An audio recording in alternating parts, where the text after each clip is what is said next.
할렐루야. 우리 찬송가 259장 함께 해드리겠습니다. 찬송가 259장입니다.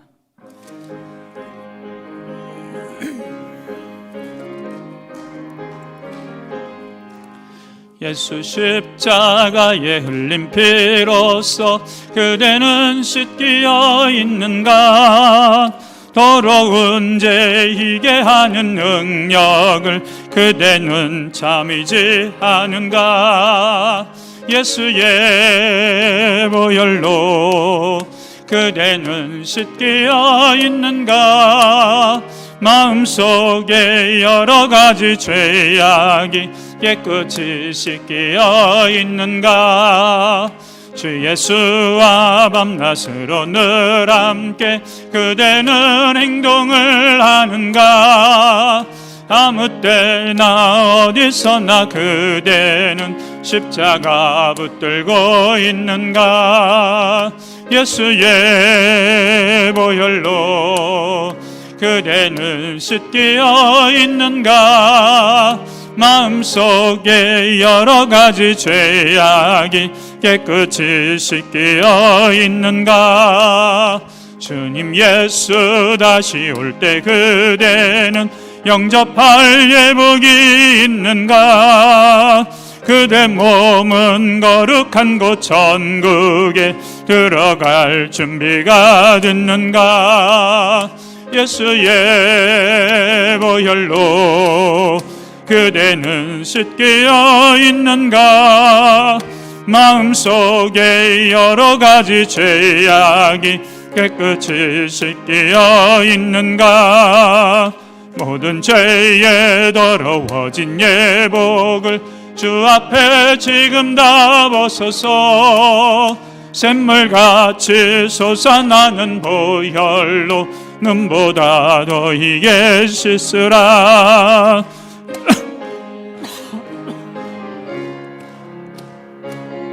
씻기어 있는가?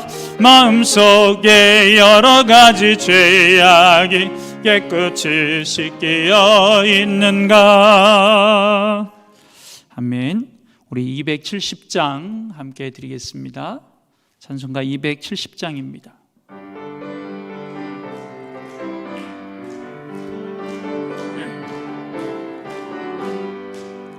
변찮는 주님의 사랑과 거룩한 보혈의 공로를 우리 다 찬양을 합시다.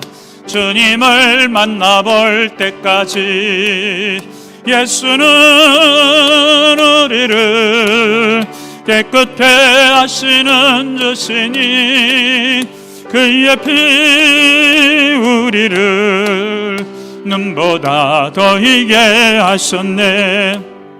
우리를 깨끗게 한 피는 무궁한 생명의 머릴새. 생명의 구원을 받은 자 하나님 찬양을 합시다. 예수는 우리를 깨끗게 하시는 주시니 그의 피 우리를 눈보다 더 희게 하셨네. 주님의 거룩한 보혈을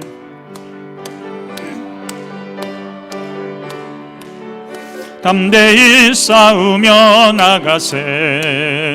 천국에 들어갈 때까지 예수는 우리를 깨끗게 하시는 주시니 그의 피 우리를 눈보다 더 희게 하셨네. 십자가 단단히 붙잡고 날마다 이기며 나가세. 머리에 면류관 쓰고서 주 앞에 찬양할 때까지 예수는 우리를 깨끗게 하시는 주시니 그의 피 우리를 눈보다 더 이게 하셨네. 아멘. 다 함께 사도신경으로 신앙 고백 드리겠습니다. 전능하사 천지를 만드신 하나님 아버지를 내가 믿사오며 그 외아들 우리 주 예수 그리스도를 믿사오니 이는 성령으로 잉태하사 동정녀 마리아에게 나시고 본디오 빌라도에게 고난을 받으사 십자가에 못 박혀 죽으시고 장사한 지 사흘 만에 죽은 자 가운데서 다시 살아나시며 하늘에 오르사 전능하신 하나님 우편에 앉아 계시다가 저리로서 산 자와 죽은 자를 심판하러 오시리라. 성령을 믿사오며 거룩한 공예와 성도가 서로 교통하는 것과 죄를 사하여 주시는 것과 몸이 다시 사는 것과 영원히 사는 것을 믿사옵나이다. 아멘. 찬송가 304장 함께 드리겠습니다.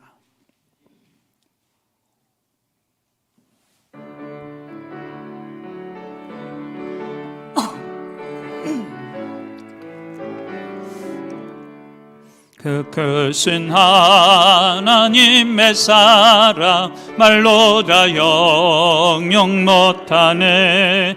저 높고 높은 별을 넘어 이 낮고 낮은 땅 위에 죄범한 영혼 구하려 그 아들 보내사 화목제물 삼으시고 죄 용서하셨네. 하나님 크신 사랑은 증량 다 못하네. 영원히 변치 않는 사랑 성도여 찬양하세. 괴로운 시절 지나가고 땅 위에 영화쇠할 때 주 믿지 않던 영혼들은 큰 소리 외쳐 울어도 주 믿는 성도들에게 큰 사랑 베푸사 우리의 죄 사했으니 그네 잊을까. 하나님 크신 사랑은 증량 다 못하네. 영원히 변치 않는 사랑 성도여 찬양하세.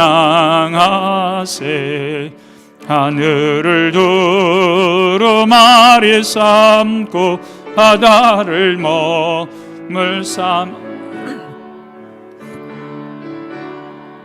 하나님의 사랑 가기로 갈 수 없겠네. 하나님의 크신 사랑 그 어찌 닿았을까. 저 하늘 높이 쌓아도 채우지 못하리. 하나님 크신 사랑은 증량 다 못하네. 영원히 변치 않는 사랑 성도여 찬양하세. 아멘.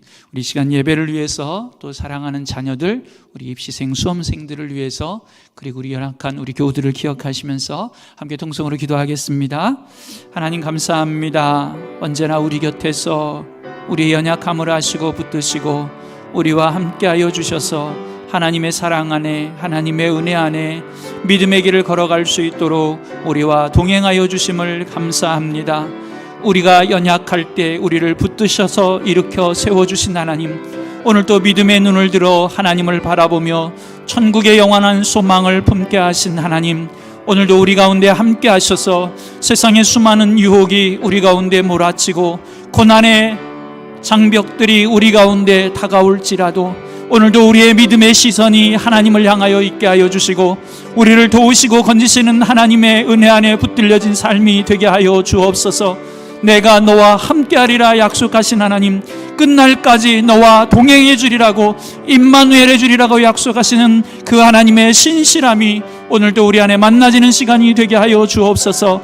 사랑하는 우리 자녀들을 축복하여 주시고 특별히 수험생들 가운데 함께하여 주옵소서. 이제 일주일밖에 남지 않은 수능 시험을 앞두고 있는 우리 수험생들, 저들에게 하나님께서 평안함과 담대함과 강건함을 허락하여 주시고 우리 하나님의 지혜와 총명의 신을 더하여 주셔서 우리 아이들이 기도하며 수많은 날 동안 준비한 모든 것들이 하나님의 선하심과 도우심 가운데, 저들을 향하신 하나님의 놀라운 계획 가운데 하나님이 주시는 풍성한 열매, 아름다운 열매, 축복의 열매들을 만나는 시간들이 되게 하여 주시고 그 모든 것들 속에 하나님과 함께하며 감사하는 우리 자녀들이 되게 하여 주옵소서.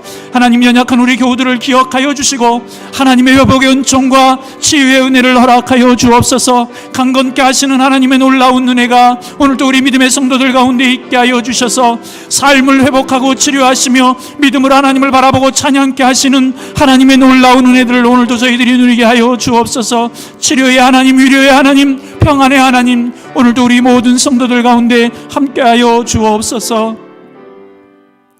하나님께서 이 시간도 우리 가운데 임하시고 또 영광을 받아주시고 우리 안에 말씀하여 주시고 하나님의 선하심을 우리 가운데 보여주실 줄로 믿고 예수님의 이름으로 감사하며 기도드립니다.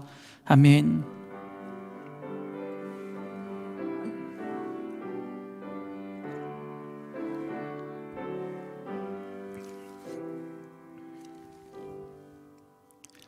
우리 하나님의 말씀 함께 보시겠습니다. 하나님의 말씀은 요한복음 3장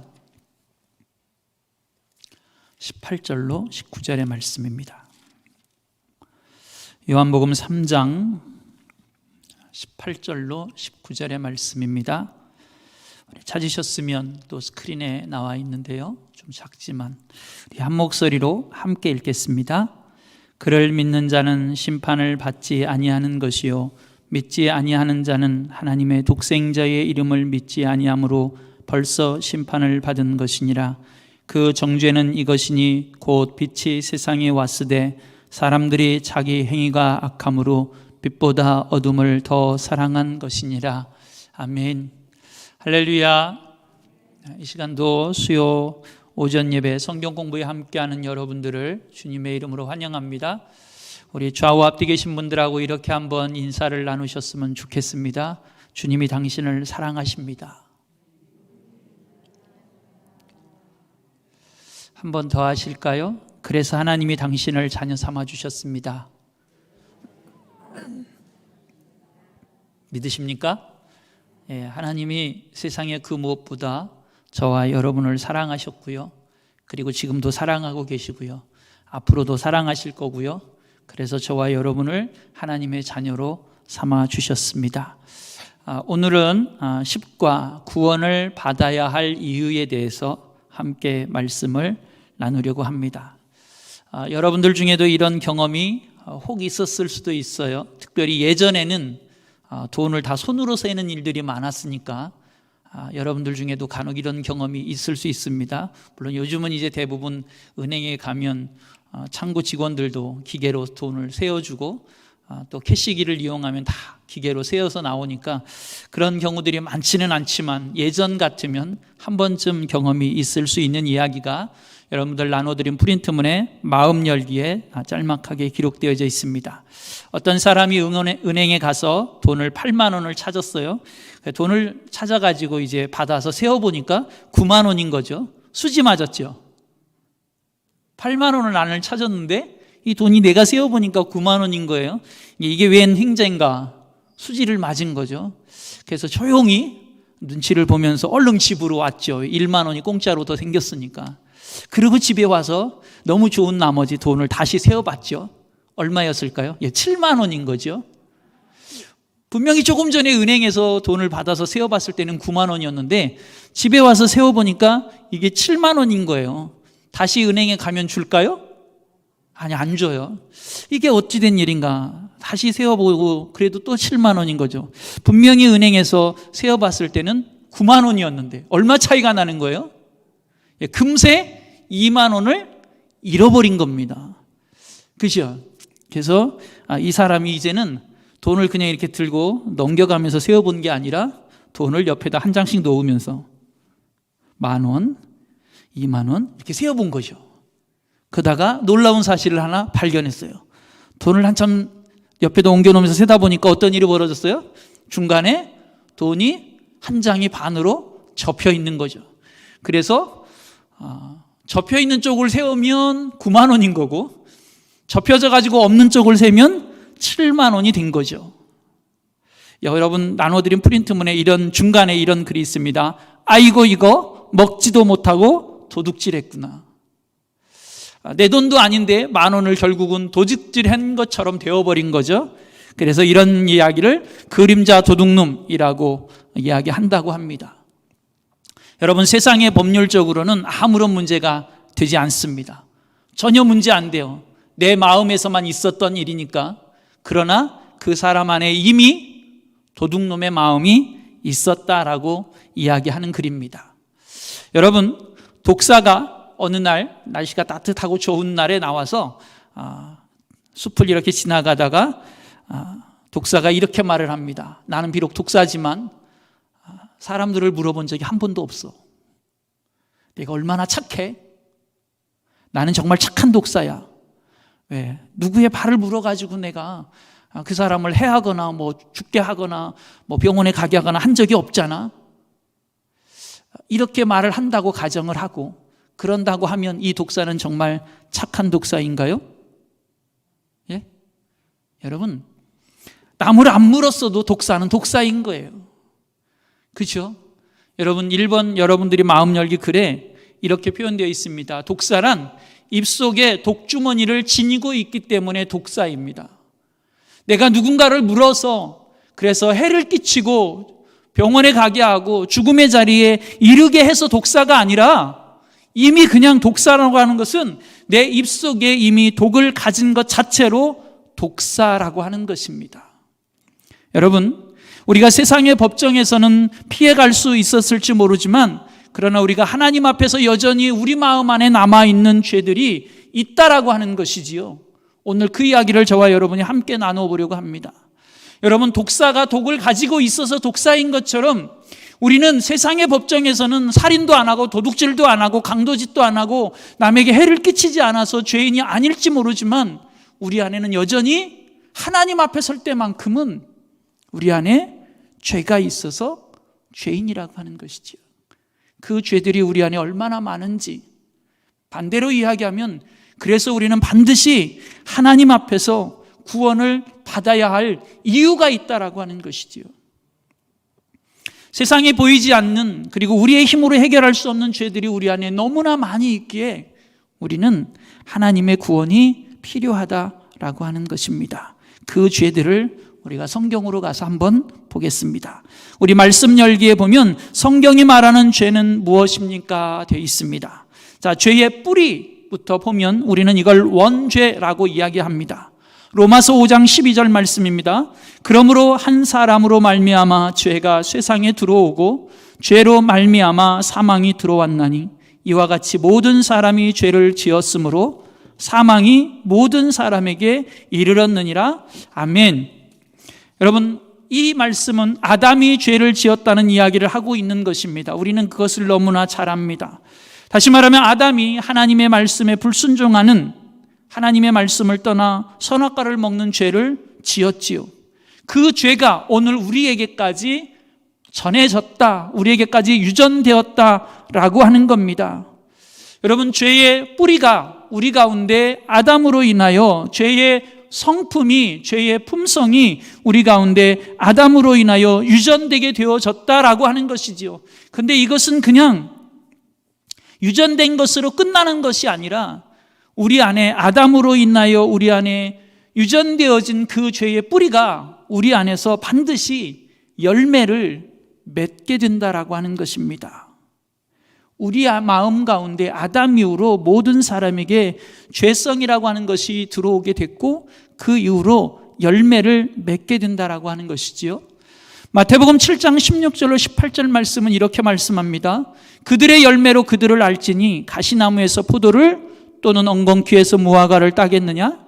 이와 같이 좋은 나무마다 아름다운 열매를 맺고 못된 나무가 나쁜 열매를 맺나니 좋은 나무가 나쁜 열매를 맺을 수 없고 못된 나무가 아름다운 열매를 맺을 수 없느니라. 아담 이후로 우리는 죄인이 되었는데요, 우리가 죄를 짓기 때문에, 우리가 오늘 세상을 살면서 어떤 죄를 짓기 때문에 우리가 하나님 앞에서 죄인이 아니라, 우리가 하나님 앞에서 죄인이기 때문에 우리는 이 세상을 살아가면서 죄를 짓는, 죄의 열매를 맺는, 죄의 열매를 따게 되는 결과를 낳게 되었다라고 하는 것입니다. 여러분, 우리가 나는 죄인이 아니에요 라고 아무리 변명을 해도 우리는 하나님 앞에서는 아담의 후예로 태어난 죄인입니다. 그러기에 우리는 끊임없이 죄의 열매를 따게 되고 맺게 되죠. 그 죄의 열매를 우리 한번 보겠습니다. 두 번째 보면 마음의 죄라는 것이 있습니다. 마음의 죄, 동기라고 되어져 있는데요, 세상의 법은 보이는 결과에 따라서 정죄합니다. 아, 너 도둑질했구나, 보이지요? 그러면 너 도둑놈이네, 이렇게 정죄하고 판결을 내립니다. 이것이 세상의 죄입니다. 맞죠? 세상은 절대 들키지 않으면, 보이지 않으면 죄인이라고 말하지 않습니다. 그런데 성경은, 하나님은 그렇게 말하고 있지 않다는 것입니다. 하나님은 내 마음에 어떤 동기를 갖고 있고 내 마음에 어떤 생각을 품었느냐에 따라서 그것이 죄인지 아닌지를 우리에게 말씀하고 계시다라고 하는 것이지요. 보여지는 행동의 열매도 중요하지만 하나님께서는, 예수님께서는 내 속마음이 어떤 것이냐에 더 많은 관심을 갖고 계시다라고 하는 것입니다. 마태복음 5장 27절로 28절 말씀입니다.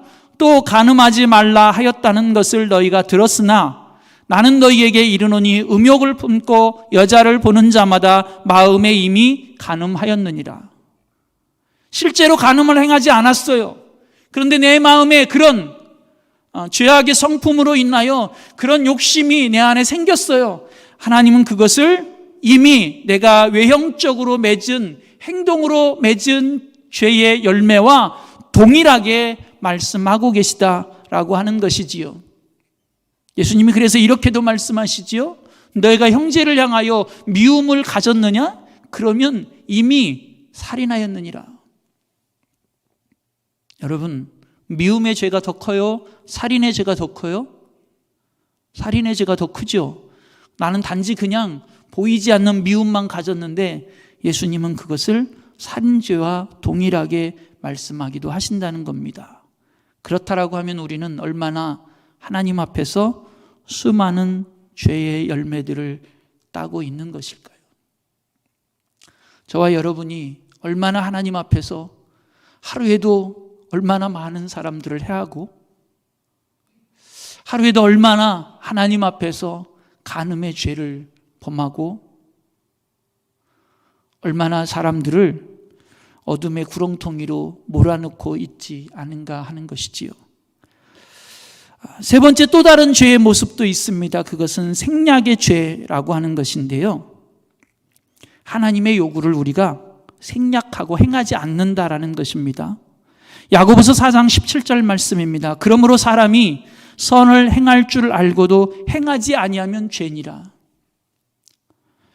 여러분, 선을 하나님은 행해야 된다라고 말씀하십니다. 마땅히 하나님이 무엇인가를 우리에게 하라고 요구하시는 거예요. 그런데 그 하라고 요구하시는 것에 대해서 하지 않고 내가 침묵하고 생략하는 것, 그것을 성경은 죄라고 말씀하고 있다라는 것이지요. 하라고 한 것을 하지 않는 것도 하지 말라고 한 것을 하는 것과 동일한 죄라고 말씀한다는 것입니다. 하나님이 살인하지 말라고 했는데 살인을 했어요. 죄입니다. 그 죄와 하나님이 선을 행하라고 했는데 선을 행하지 아니하는 것과 하나님 앞에서는 동일한 죄라고 하는 것이지요.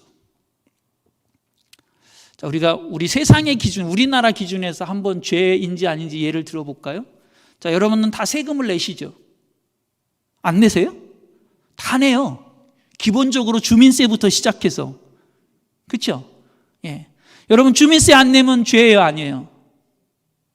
여러분, 그 죄입니다. 그죠? 마땅히 내야 되는 건데, 세금인데 안 내면 죄예요. 그래가지고 그게 쌓이면 뭐 이렇게 압류도 들어오고 막 이러는 거죠. 목사님, 뭐 주민세 가지고 압류가 들어와요. 여러분들이 있을지 모르는데, 자, 자동차 다 운전하고 계시죠? 자, 자동차세 안 내면 죄예요, 아니에요? 예, 죄입니다. 그거 다 죄예요. 마땅히 내가 대한민국의 국민으로 혹은 내가 타고 다니는 내 차임에도 불구하고 그 세금을 안 내면 죄인 것이지요. 자, 우리 젊은 건강한 청년들이 군대를 안 가고 도망 다녀요. 죄예요, 아니에요? 죄가 아니면 왜 도망 다닐까요? 그죠? 병역을 기피하면 그것 또한 죄예요. 아니, 뭐 내가 가기 싫다는데, 아니요, 마땅히 가야 되는 거예요. 그게 우리나라 법이에요. 그런데 그 법을 행하지 않는 것, 그것 또한 죄라고 성경은 우리에게 가르쳐주고 있다라는 것입니다.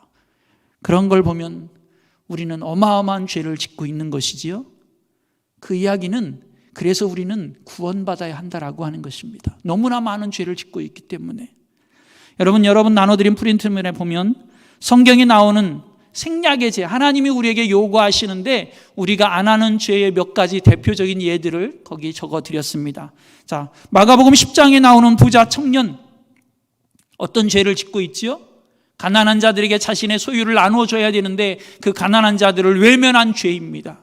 나눠줘야 하는데 하나님이 내게 주신 것을 가지고 함께 나누어야 하는데 그거 안 한 걸 성경은 죄라고 말하고 있는 거예요. 어리석은 부자 농부, 누가복음 12장에 나오는데요. 어떤 죄예요? 자기만을 위해서 창고에 쌓아두는 거예요. 예수님이 뭐라고 말씀하시죠? 오늘 밤에 내 영혼을 내가 찾으면 그거 다 뭐 할 건데? 죄라고 말씀하고 있는 거예요. 누가복음 10장에 나오는 선한 사마리아인 비유에서 등장하는 레위 사람, 강도 만난 이를 돌아보지 않는 것, 예, 그것도 죄예요. 아니, 나도 강도 만날지도 몰라서 내가 그냥 나를 위해서 간 건데 그게 왜 죄냐고 말할 수 있지만 예수님은, 하나님은, 성경은 그것 또한 죄라고 말하고 있는 것입니다. 마태복음 25장에 나오는 한 달란트 비유를, 한 달란트 맡은 자, 그도 죄라고 말하는 거예요. 왜요? 한 달란트 맡은 걸 가지고 내가 하나님 앞에 충성했어야 하는데 충성하지 않았다라고 하는 거죠. 충성하지 않았다. 빌라도의 재판에서 등장하는 빌라도, 왜 죄지요? 예수님에게 죄가 없음에도 불구하고 그것을 확인하고 알았음에도 불구하고 죄 없는 자를 놓아주지 않은 것, 그것 또한 죄라고 성경은 이야기하고 있는 겁니다. 사무엘상 12장에서 사무엘이 고백하는 기도를 마땅히 해야 되는데 기도를 안 하는 것, 죄라고 하는 것이지요. 부자와 나사로에서 등장하는 그 부자, 자기 집 대문 밖에서 구걸하고 있는 그 병든 나사로를 돌아보지 않은 것, 죄라고 하는 것입니다. 마태복음 25장에서 등장하는 마지막 날에 예수님께서 오른편과 왼편을 구분하실 때 그 가난한 자들을 돌아보지 않고 병든 자들을 돌아보지 않고 갇힌 자들을 돌아보지 않았던 그들, 예수님은 그들을 향하여 죄라고 말씀하고 있습니다. 여러분, 성경은 우리에게 하지 말라고 한 것을 한 것도 죄라고 말씀하지만 마땅히 하나님이 우리에게 요구하시는 것들이 성경에 참 많이 있는데 그렇게 하나님이 우리에게 요구하고 계시는 것을 하지 않은 것, 그것이 저와 여러분이 오늘 하나님 앞에서 죄인인 이유입니다. 성경이 우리에게 가르쳐주는 죄가 참 많은데요, 그것은 우리를 정죄하기 위함이 아니라 우리가 그래서 구원받아야 된다는 걸 가르쳐주고 계시는데요, 성경이 우리에게서 가르쳐주는 가장 결정적인 죄가 있습니다. 그것은 불신의 죄입니다. 요한복음 3장 18절 19절, 오늘 우리가 처음에 읽었던 말씀인데 다시 한번 읽겠습니다. 그를 믿는 자는 심판을 받지 아니하는 것이요 믿지 아니하는 자는 하나님의 독생자의 이름을 믿지 아니함으로 벌써 심판을 받은 것이니라. 그 정죄는 이것이니, 왜 하나님이 그런 사람을 정죄하고 심판하셨는지를 이야기하십니다. 그 정죄는 이것이니 곧 빛이 세상에 왔으되 사람들이 자기 행위가 악함으로 빛보다 어둠을 더 사랑한 것이니라. 이것이 죄라고 하는 것이죠. 이 죄는 여러분 안타깝게도 용서받을 길이 없어요. 빛보다 어둠을 더 사랑한 죄, 빛이신 예수님을 사랑하지 않고 어둠인 세상과 죄를 사랑한 죄만큼은 용서받을 길이 없습니다. 우리 요한복음 16장 9절의 말씀도 함께 읽겠습니다. 죄에 대하여라 함은 그들이 나를 믿지 아니하며, 예수님을 믿지 아니하는 이 죄만큼은 성경이 우리에게 용서받을 수 없는 죄라고 말씀하십니다. 여러분, 하나님이 얼마나 우리를 사랑하시는지 성경의 모든 죄에 대해서 다 용서하시겠다고 말씀하십니다. 한 가지만 빼고 그 어떤 죄도 다 용서하시겠다고 말씀하시는데, 예수를 너희가 믿기만 하면. 그런데 한 가지 단 용서받을 수 없는 죄가 딱 한 가지 기록되어 있습니다. 그것은 예수 그리스도를 믿지 않는 죄입니다. 예수를 믿기만 하면 모든 죄를 다 용서해 주시겠다고 말씀하시지만, 그러나 예수를 믿지 않는 죄만큼은 하나님께서 결단코 용서하지 않겠다고, 하나님에 대해서 불신하는 이 죄만큼은 용서받을 수 없다라고 말씀하시지요. 그러나 예수를 믿기만 하면 하나님이 우리에게 주시는 은혜가 있습니다. 요한복음 1장 11절로 12절 말씀입니다. 우리 함께 읽겠습니다. 자기 땅에 오매 자기 백성이 영접하지 아니하였으나 영접하는 자 곧 그 이름을 믿는 자들에게는 하나님의 자녀가 되는 권세를 주셨으니 아멘. 예수를 믿기만 하면 하나님은 우리를 하나님의 자녀가 되는 은혜를 주셨습니다. 여러분, 지금 밖에 나가시면요, 가을 햇빛이 아주 따뜻하게 혹은 아주 어떻게 보면 아름답게 우리에게 비춰집니다. 근데 이 빛은 때로는 심판의 기능을 갖고 있습니다. 그래서 성경이 예수님을 빛에 비유하고 계시기도 한데요. 여러분, 빛이 이렇게 따뜻하게 비치면 봄에 뿌려진 씨앗들이 여름 그리고 이른 가을을 지나서 풍성한 열매를 맺습니다. 왜인지 아십니까? 생명이 있기 때문에 그렇습니다. 그 뿌리에 생명이 있기 때문에 생명이 있는 그 식물들은, 과일들은 열매를 맺어갑니다. 그런데 여러분 앞에 화분이 있죠. 그죠?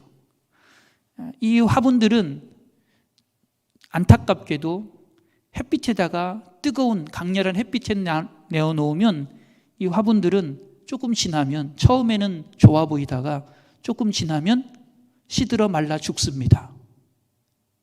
여러분, 여기 아무리 화려한 꽃꽂이를 해놔도 그 꽃꽂이는 여러분 햇빛이 강렬하게 비추어지면 다 말라 죽습니다.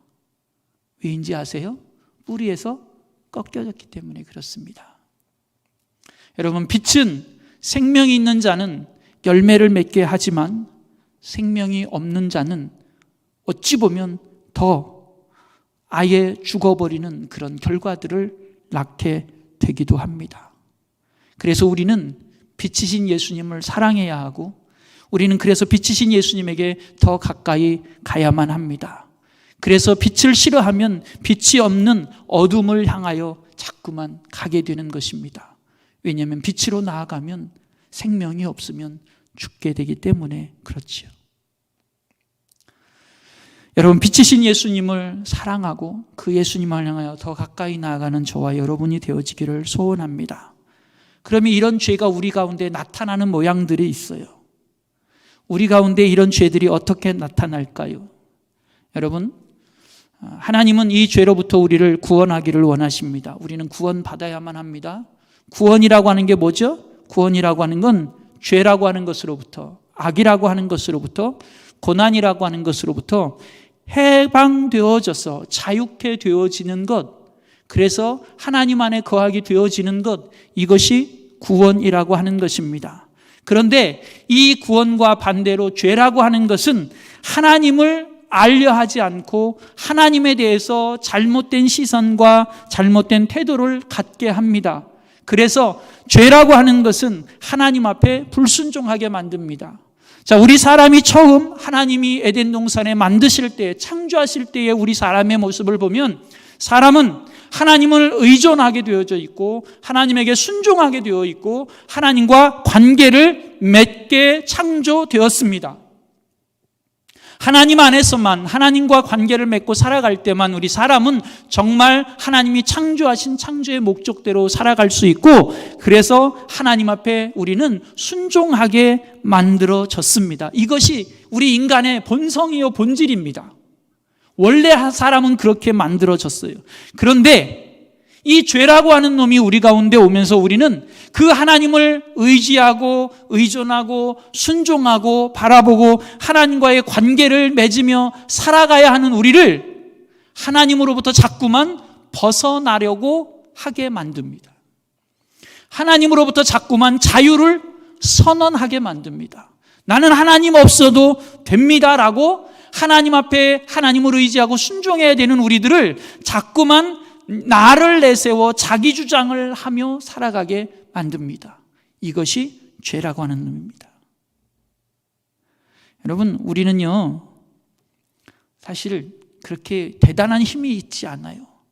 대단한 능력이 있는 것도 아니고요, 우리의 지혜가 뭐 어마어마하게 그냥 무지막지하게 심오하지도 않습니다. 우리 사람이라고 하는 건요, 지혜도 제한되어 있고요, 능력도 제한되어 있고요, 힘도 제한되어 있고요, 우리가 쓸 수 있는 시간도 제한되어 있고요, 인간들이 살아가는 데 필요한 자원들도 다 무한히 있는 것이 아니라 여전히 다 제한되어 있습니다. 그래서 우리는 하나님을 의지하며 하나님에 순종하며 하나님과의 관계를 맺으며 살아가야만 하는 존재이지요. 그러나 죄라고 하는 놈이 우리 가운데 들어오면서 나를 주장하게 만들었어요.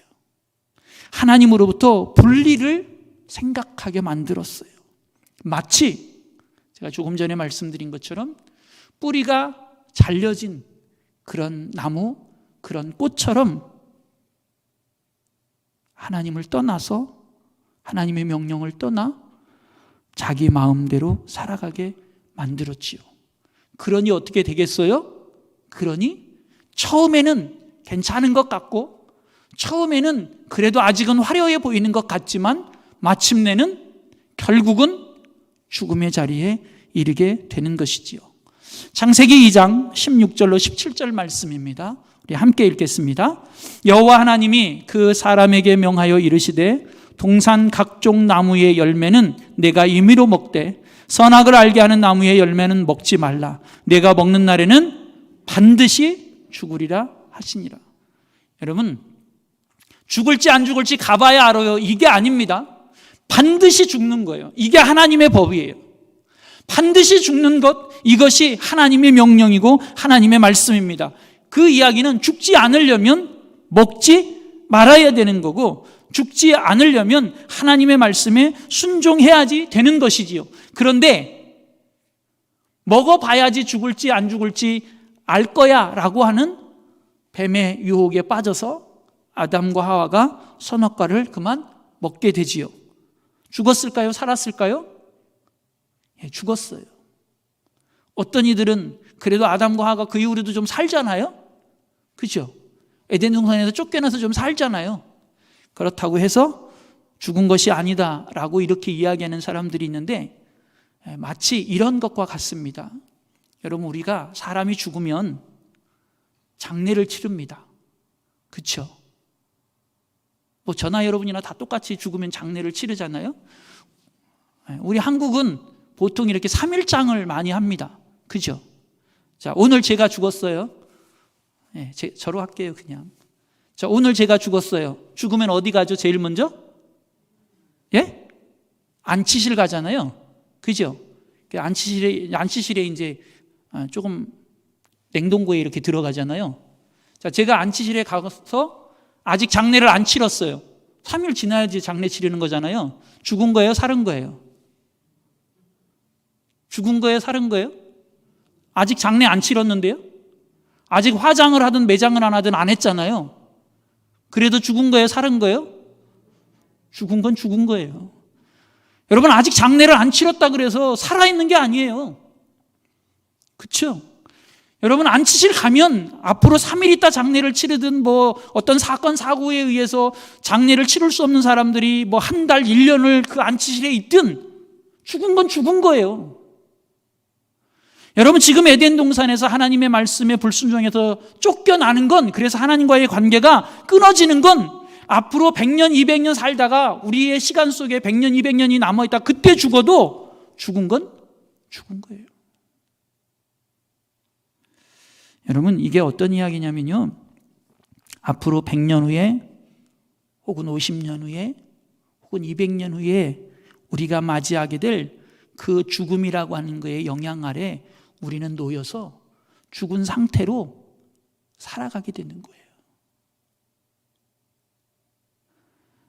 여러분, 죄라고 하는 건 우리에게 이런 결과를 가져다 줍니다.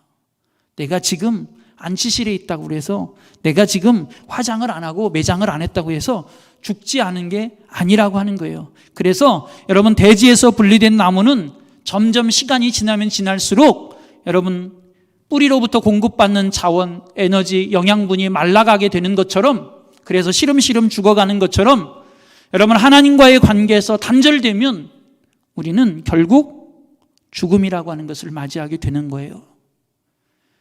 그런데 그것이 아직 장례를 안 치렀다고 해서 안 죽은 게 아니라 지금 그 죽음의 영향 아래서 우리는 끊임없이 고난이라고 하는 것을 경험하게 되고, 불안이라고 하는 것을 경험하게 되고, 염려라고 하는 것을 경험하게 되고, 시기와 질투와 미움이라고 하는 것을 우리는 그 죽음의 영향 아래 경험하면서 살아가게 되는 거예요. 그렇다고 해서 안 죽은 게 아니에요. 우리는 치열한 경쟁과 미움과 시기 가운데서 살아가죠. 그 안에서 우리는 원죄의 영향 아래 끊임없이 우리는 수많은 죄들을, 보여지는 죄의 열매들을 따면서 살아가게 됩니다. 미워하고 증오하고 욕하고, 조금 더 심하면 폭력도 행사하고. 여러분, 우리가 하나님의 말씀에서 떠나면, 그래서 우리 안에 어떤 모습들이 오게 되냐면 하나님으로부터 소외되는 일들이 일어나게 되고요, 죄로 인해서. 그리고 이웃과의 관계에서도 죄로 인해서 소외되는 현상들을 우리는 경험하게 됩니다. 하나님과 이웃만이 아니라 우리는 하나님이 창조하신 이 피조 세계와도 우리는 점점 소외되고 단절되는 경험들을 하게 됩니다. 그리고 급기야는 자기 자신으로부터도 스스로 소외되는, 그래서 불안에 빠지는, 자신을 때로는 비난하고 자신을 때로는 저주하는 그런 불합리한 인간의 모습으로 살아가게 되어지지요. 왜요? 이것이 우리 안에 나타나는 죄의 모습이라고 하는 것입니다. 이것이 지금 바로 죽지 않았다고 해서 안 죽은 것이 아니라 앞으로 맞이할 그 죽음의 영향 아래서 우리가 살아가게 되는 죄의 모습들, 죄의 열매들이라고 하는 것입니다. 하나님으로부터 멀어진 인간들에게 필연적으로 나타나게 되어지는 모습들이지요. 그래서 성경은 우리에게 죄에 대해서 몇 가지를 가르쳐 줍니다. 그것은 뭐냐면, 하나님을 믿지 않는 것이 죄이고요, 하나님의 법을 행하지 않는 것이 죄이고요, 하나님의 의를 나타내 보이지 않는 것이 죄이고요, 하나님이 선히 여기시는 일들을 행하지 않는 것이 죄입니다.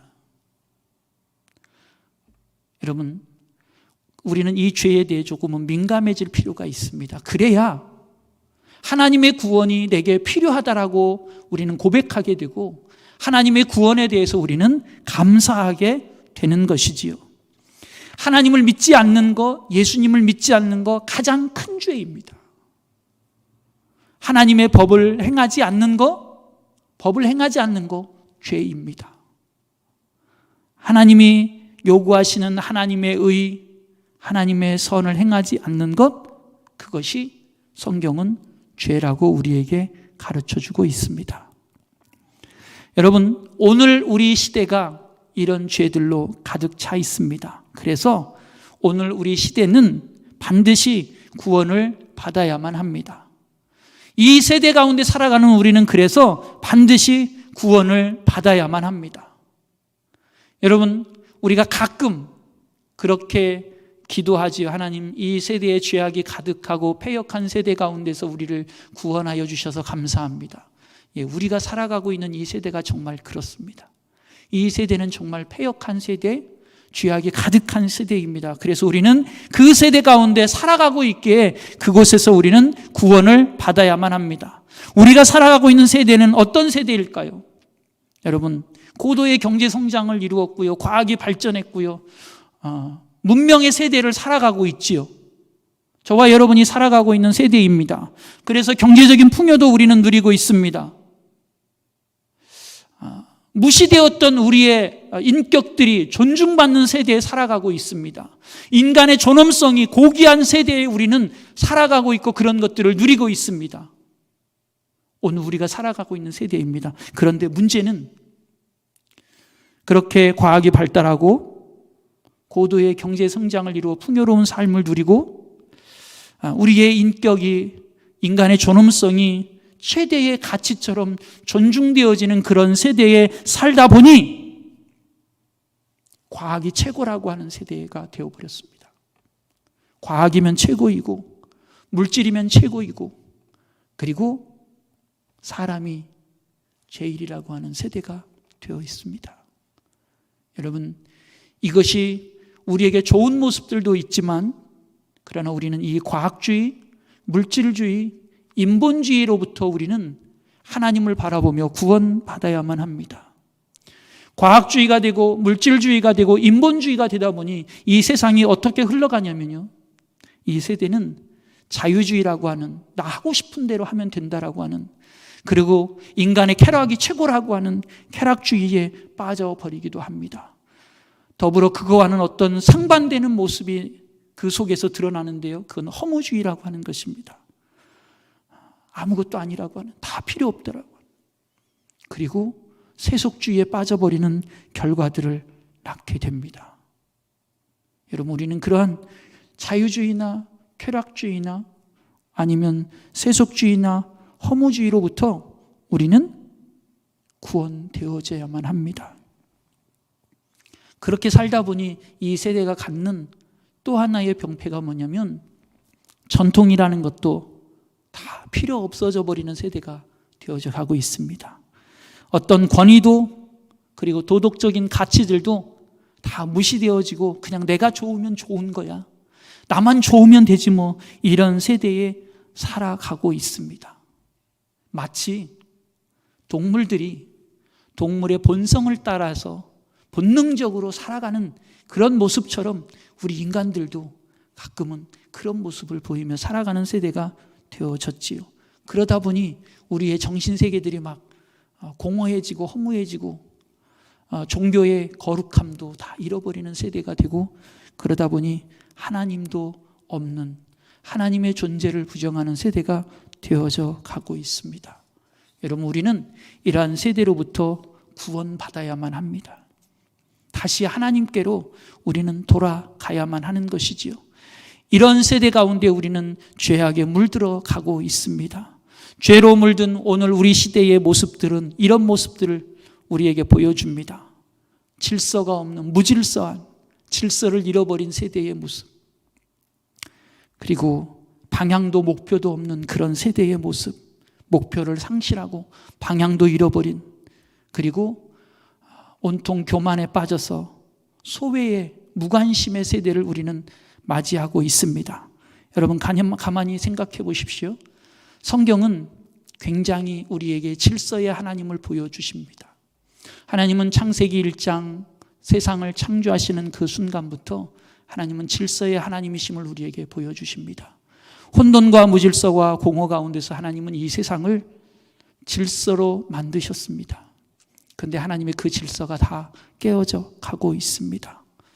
여러분, 우리를 만드셨을 때 하나님은 우리에게 분명한 방향과 목표를 허락해 주셨습니다. 그것은 하나님의 영광을 위한 것입니다. 그것이 우리의 최고의 삶의 가치이고 목적이어야만 하지요. 그런데 이 세대는 죄라고 하는 것, 방향을 잃어버린 그 죄 가운데 살다 보니 세상의 문화와 세상의 제도와 풍습, 그리고 세상의 도덕과 정치, 경제, 사상, 그 모든 것들이 다 방향도 목적도 잃어버린 채 되어져 가고 있는 모습들을 우리는 볼 때가 많습니다. 우리의 삶의 가치를 잃어버린 세대가 되어져 가고 있지요. 그리고 교만으로 하나님 앞에서 최고의 교만을 보이는 것, 하나님이 없어도 된다라고 하는 그런 모습들을 보이는 세대가 되어졌습니다. 여러분, 시대는 참 빠르게 변해갑니다. 여러분, 이 빠르게 변하는 시대에 우리는 적응하면서 살아가야 합니다. 지금껏 그렇게 해오신 것처럼 우리는 이 세대에 빠르게 적응하면서 살아야 돼요. 핸드폰이 필요한 세대가 되면 핸드폰을 쓸 줄 알아야 되고, 자동차를 쓰는 세대가 되면 자동차를 쓸 줄 아는 세대가 되어야 되고, 이 세대에 우리는 빠르게 적응하면서 변화에 부응하면서 살아야 됩니다. 그런데 여러분, 변화에 적응하면서 산다고 해서 진리가 바뀌는 건 아니라고 하는 거예요. 우리의 삶의 목적과 방향이 바뀌는 건 아니라고 하는 겁니다. 여러분, 변화하는 세대에 빠르게 적응해서 문화적인 혜택을 누리며 사는 건 맞지만 우리 가운데 불변의 원칙은 존재하는 거라고 하는 것입니다. 그게 무너지면 우리는 그냥 죄에 빠져서 무질서함 가운데 죄에 노출된 상태로 살아가게 되어진다라고 하는 것이죠. 미가서 6장 8절의 말씀입니다. 우리 함께 읽겠습니다. 사람아, 주께서 선한 것이 무엇임을 내게 보이셨나니 여호와께서 내게 구하는 것은 오직 정의를 행하며 인자를 사랑하며 겸손하게 내 하나님과 함께 행하는 것이 아니냐. 아멘. 여러분, 어찌 보면 하나님은 우리에게 어마어마한 걸 요구하지 않으십니다. 물론 하나님이 요구하시는 이것이 어마어마한 것처럼 보여지는 것도 맞지만 하나님은 우리에게 어마어마하게 할 수 없는 대단한 것을 요구하시지 않으십니다. 하나님이 우리를 만드신 그 목적대로 하나님과 함께하라라고 하는 것입니다. 하나님과 함께하라. 하나님의 법을 지켜 행하라. 그것이 하나님께서 우리에게 요구하시는 것이라고 하는 것입니다. 우리 많은 신학자들이 죄에 대해서 이렇게 정의한 것들이 있는데요. 제가 몇 가지를 짤막하게 소개해 드리겠습니다. 니버라고 하는 사람은 죄를 이렇게 정의했습니다. 하나님 앞에서 교만한 것, 이것이 죄다라고 정의를 했고요. 칼빈이라고 하는 신학자는 불신앙적인 교만을 갖는 것, 이것이 죄다라고 이야기했고요. 보네퍼라고 하는 사람은 거룩한 것에 대해서 무관심한 것이 죄다라고 이야기하기도 했습니다. 틸리라고 하시는 분은 하나님께로부터 분리되는 것이 죄다라고 이야기도 했고요. 몰트만이라고 하시는 분은 절망하는 것, 이것이 죄다라고 이야기하기도 했습니다. 여러분, 우리 안에 해당되고 걸리는 것들이 좀 있으신가요? 여러분, 우리는 이런 죄로부터 하나님의 은혜로 구원받아야만 합니다. 다시 말하면 이런 죄들이 있기 때문에 우리에게는 하나님의 구원이 필요한 것이라고 하는 것입니다. 여러분, 생각열기에 질문이 3개 있는데요. 자, 우리 두 번째 질문을 좀 한번 보겠습니다. 자, 여러분 질문 3개를 꼭 보십시오. 첫째는 전혀 다른 곡을 함께 틀어놓으면 어떻습니까? 라는 질문이고요. 혼란스럽겠죠? 두 번째 질문을 좀 우리 같이 봤으면 좋겠는데요. 골문이 순간순간 변하는 축구 경기장이 있다면 어떻게 되겠습니까? 자, 질문 이해되셨어요? 자, 축구 경기를 하는데 골문이 여기 있다가 자꾸만 움직입니다. 여러분, 축구 경기는 누가 움직이는 거예요? 선수가 움직이고 공이 움직이는 겁니다. 골문은 항상 제자리에 있어야 하는 것입니다. 여러분, 시대가 변하면서 이 세상의 문화나 정치나 가치들은 변하기도 합니다. 풍습은 변하기도 합니다. 우리의 사람들이 생각하는 삶의 모습들이 변하기도 합니다. 그러나 골문은 항상 그 자리에 있어야 되는 것처럼 하나님의 진리는, 하나님은 변하지 않는 것입니다. 구원의 가치와 구원의 이유는 변하지 않는 것입니다. 여러분, 그래서 우리는 하나님의 구원이 필요합니다.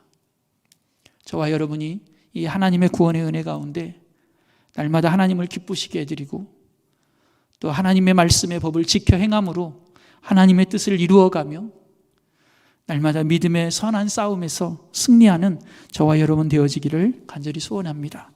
기도하겠습니다. 하나님,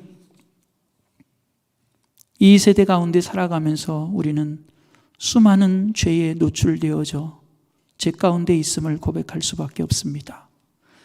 아담의 후예로 태어난 우리 안에 죄의 본성이 있기에 죄의 열매를 딸 수밖에 없는 자리에 저희들이 있습니다. 그래서 하나님의 구원이 필요하고 그래서 예수님의 구원의 은혜가 우리에게 필요합니다. 우리의 모든 허물을 용서하시는 그 하나님의 사랑이 우리에게 필요합니다. 하나님, 우리를 용서해 주시고 구원해 주셔서 감사합니다. 이 구원의 은혜 가운데 머물며 하나님을 찬양하고 이 구원의 은혜에 감사하며 하나님이 원하시는 선한 열매, 의의 열매, 구원의 열매들을 맺어가는 저희들의 삶이 되게 하옵소서. 예수님의 이름으로 감사하며 기도드립니다. 아멘. 교회 생활 안내해 드리겠습니다. 주일 예배는 1부 8시, 2부 9시 30분은 청소년부 예배로, 그리고 3부는 11시 예배로 드려지고 있습니다. 수요 성경 공부는 오전 10시 30분에 3층 대예배실에서 드려지고 있고요. 지금은 저녁은 7시 30분에 따로 모이지 않고 3층 대예배실에서 다니엘 기도회로 모이고 있습니다. 8시에 3층 대예배실에서 다니엘 기도회로 모입니다. 이번 주 금요일도 금요 심야 기도회를 8시에 3층 대예배실에서 다니엘 기도회로 모입니다. 그러면 시간에 착오 없으시기를 바랍니다. 22년 가을 속신방이 계속 진행되고 있습니다. 위에서 함께 기도해 주시기를 부탁드립니다. 수험생을 위한 기도 여러분 계속해서 관심 갖고 기도해 주시고요. 이제 일주일 남았습니다. 여러분 사랑하는 자녀들을 위해서 기도해 주시기를 부탁드립니다. 우리 남정국 권사님 양지병원에 입원하고 계시는데요. 여러분 계속해서 기도해 주시면 감사하겠습니다. 우리 찬송가 440장 찬양 드리신 후에 우리 주님 가르쳐 주신 기도로 오전 예배를 마치겠습니다.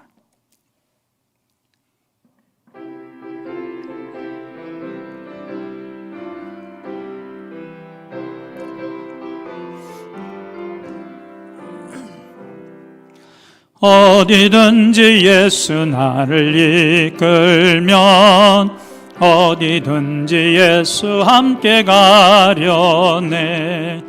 예수 함께 아니 가면 나 걷고 예수님과 동행하면 겁 없네. 어디를 가든지 겁낼 것 없네. 어디든지 예수 함께 가려네. 세상 친구 모두 나를 떠나도 주와 동행하면 외로움 없겠네.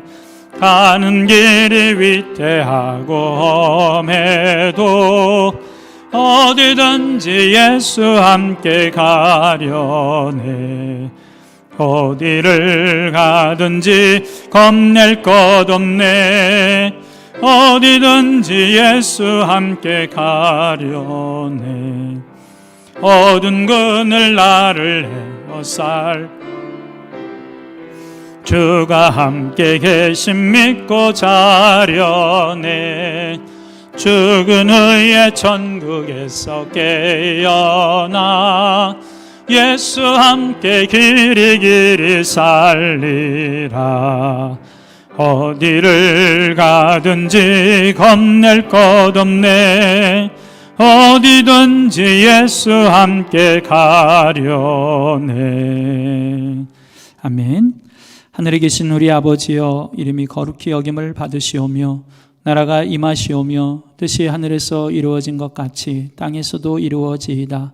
오늘 우리에게 일용할 양식을 주시옵고 우리가 우리에게 죄 지은 자를 사하여 준 것 같이 우리 죄를 사하여 주시옵고 우리를 시험에 들게 하지 마시옵고 다만 악에서 구하시옵소서.